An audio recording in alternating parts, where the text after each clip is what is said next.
makes you so relaxed in situations like this? They're a witness wherever they go, okay? The next one is the husband of one wife. And as we have looked at it before, okay, Paul has hit on this one with every leadership position, okay? Why is that important? Like I said, if you can't handle your own, how can you handle the work? That's part of it, because he's doing the same thing here that he did in 1 Timothy. He's talked about wives, and in the very next phrase, he's going to talk about children. Jay, is this referring to polygamy or is it referring to? It's not referring to polygamy, no. Polygamy was not practiced at that time that Paul was writing. It was verboten, basically, polygamy. Not till Moroni came down.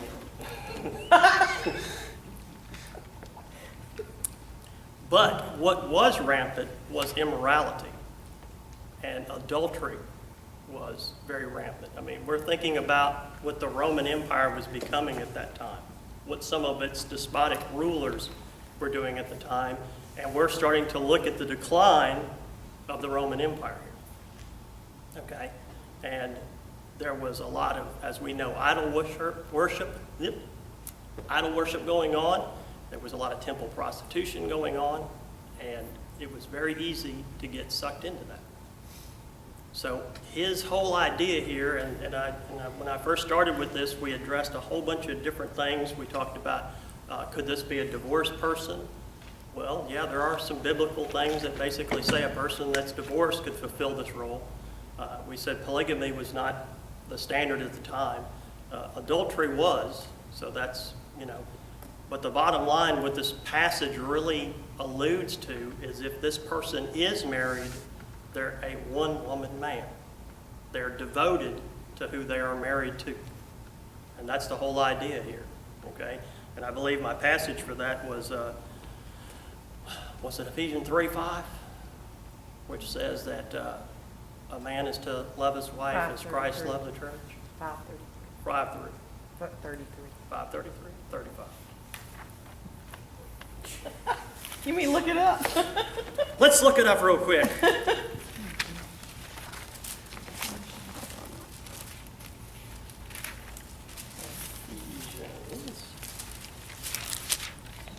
Yeah, it is. No. Nope. I think we're both wrong. It's 25. 25, that's it. I knew there was a 5 in there. Husbands, love your wives just as Christ also loved the church and gave himself up for her. Okay? Now you'd have to kind of step back and think about that passage for a second. We're to love our wives just as Christ loved us. Is that devotion? Yeah. Sacrificial. That is total devotion right there, isn't it?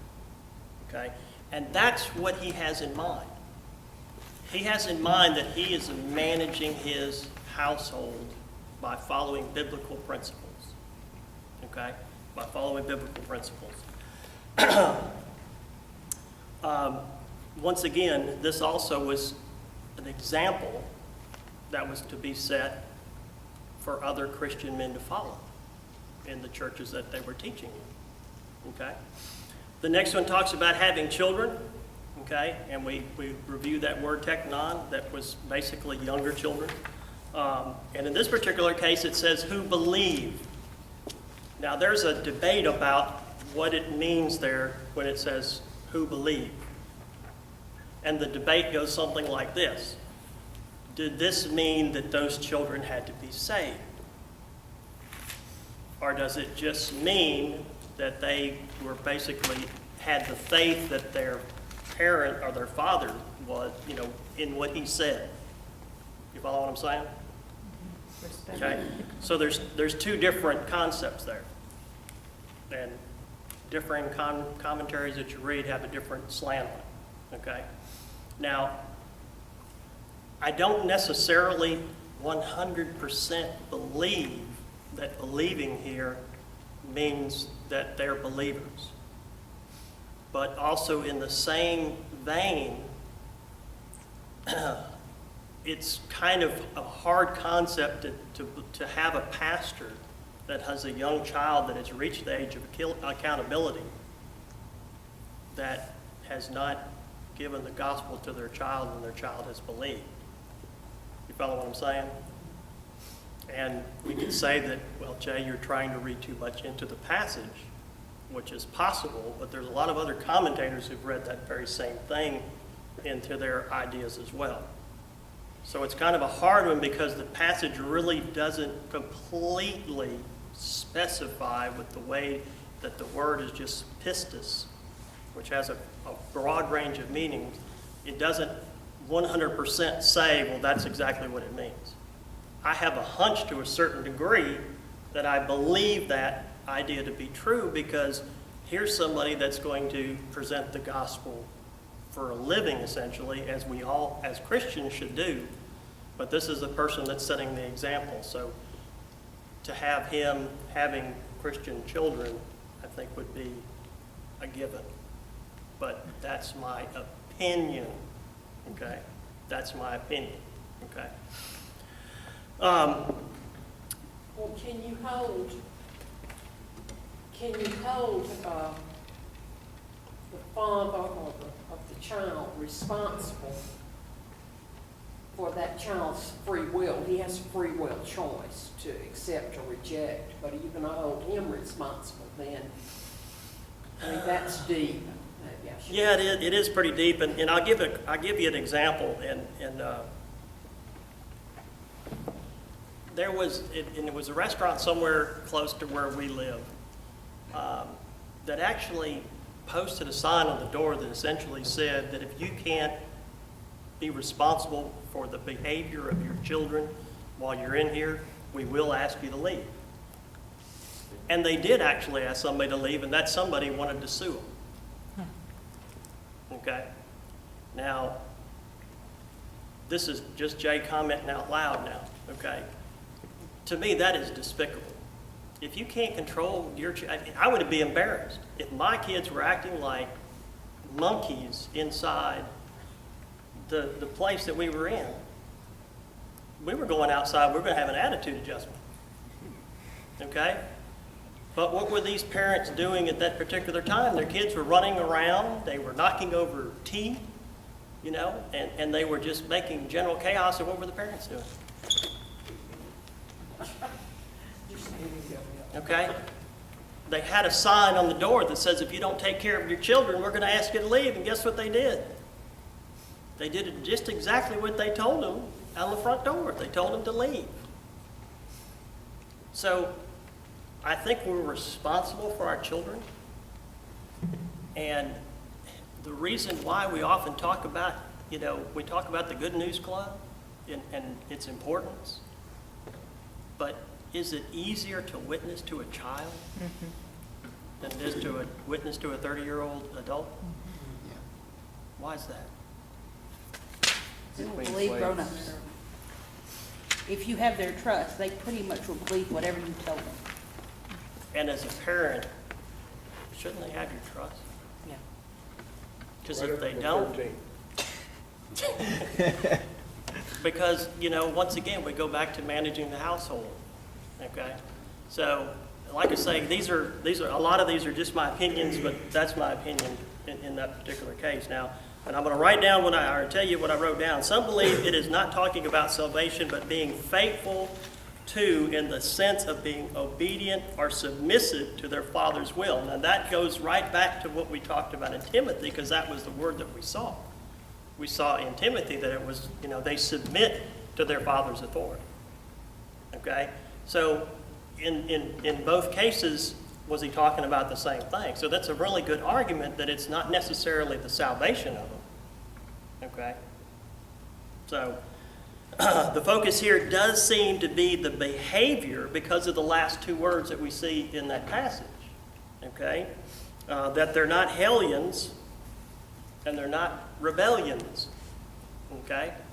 Because we got that word dissipation, which, as I showed you there, is only used two other times in the New Testament. And of course, we know Ephesians 5:18. Well, I hope we all know Ephesians 5:18 by now because it's been preached to us for many, many years.